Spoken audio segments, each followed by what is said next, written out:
C'est le nouvel outsider des municipales à 7. Sébastien Pacule a présenté sa liste dans un véritable show à l'américaine. Une débauche de moyens pour dire son j'assume. Allez les Sétoises et les Sétois, nous sommes libres et libérés. L'ancien président de la Fédération des Républicains de l'Hérault a franchi une frontière. Il fait liste commune avec le Rassemblement national. Ça fonctionne très bien puisque la dernière fois nous accueillons Robert Ménard. La salle contenait à peu près 450 personnes. Là je vois qu'elle se remplit de plus en plus.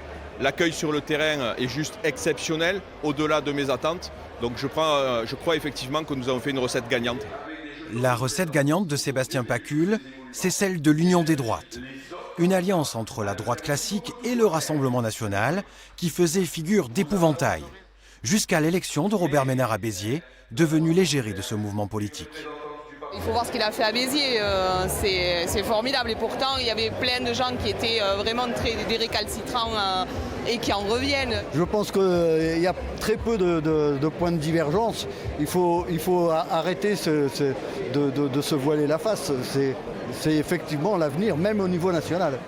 7, Béziers, mais aussi Lunel, Vauvert ou encore Nîmes ont vu des membres des Républicains rejoindre les listes du Rassemblement national. Marine Le Pen, plutôt défavorable à ce type de rapprochement, a adoubé en personne la liste de Sébastien Pacule. La situation inquiète en haut lieu chez les Républicains, mais on refuse de parler d'hémorragie. C'est quelques individualités qui partent pour des raisons d'opportunisme électoral, parce qu'ils veulent être tête de liste et qui ne sont pas eu leur place au sein des Républicains. Mais c'est absolument aucune digue ne cède.